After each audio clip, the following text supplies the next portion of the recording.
The beginning of the current era was a big time for Asia. Many empires were just beginning to start their dynasty as many religions also spread across Asia. Religions such as Hinduism and Buddhism spread widely through Asia and were heavily believed in. The Silk Road was also a huge source of trade and travel between China and India. People would use the Silk Road to trade mass amounts of goods and spread religion. India was also a place of mass religion, similar to China.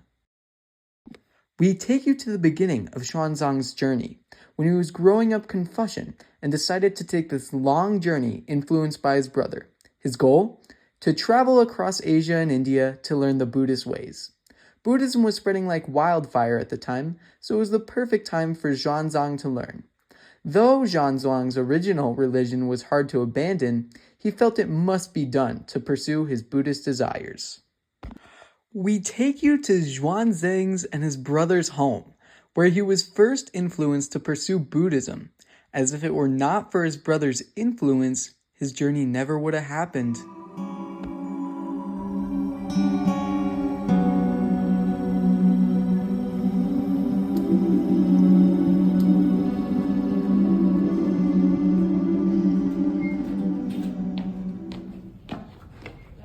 Could you teach me Buddhism so I could shine the light from thee and become what you are?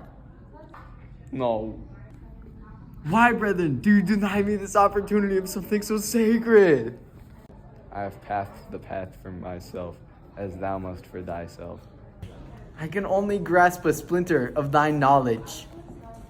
You won't understand once you've learned the ways. Niwap. I shall come along with you to show you the beginning, but then you're on your own.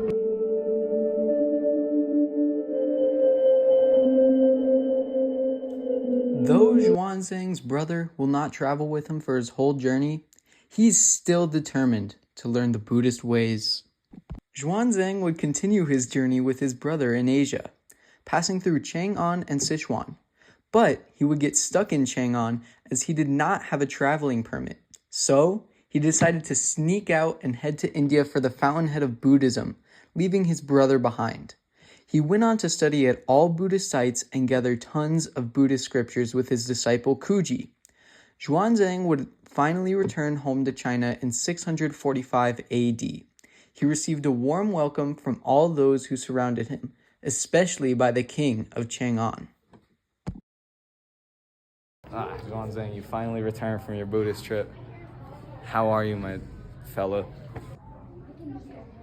I'm doing fantastic, as I am enlightened with everything that I inspired to be. Great to hear. That's wonderful. That's great to hear. So how would thou like it if thou had a ministerial post? I am enthralled by what you have learned and would love it if you taught it to interesting people. That is an enticing offer, my friend, but I'm gonna have to decline. Why is that? I still wish to pursue my own ambitions in religion with the limited time I have on this earth. I understand. Xuanzang continued to study Buddhism with his disciple Kuji.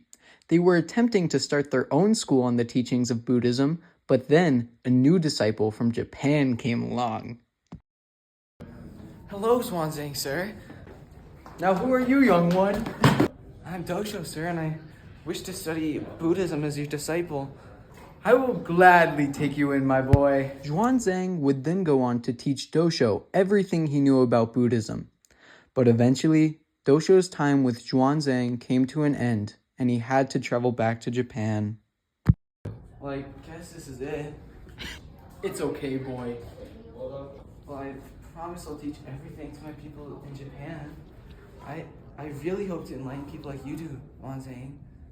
You will do great things, Dosho. Now be on your way. Yes, master. Dosho would then go on to teach what he had learned from Xuanzang to the people of Japan. He would end up becoming one of the most influential Buddhist monks in Japanese history. And that is the Buddhist journey of Xuanzang. There are many other things he experienced along the way, but they cannot all be covered. He has undoubtedly had one of the biggest Buddhist influences of all time. He was the main man of spreading Buddhism in China and Japan. If he were not influenced by his brother, he would not have gone on his journey. If he had not gone on his journey, he would have never learned about Buddhism. If he never learned about Buddhism, he would have never influenced so many people in China and Japan. His impact is undoubtedly ginormous and is only matched by that of Dali.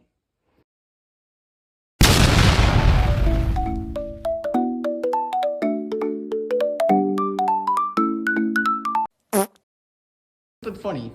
Yes, Daddy.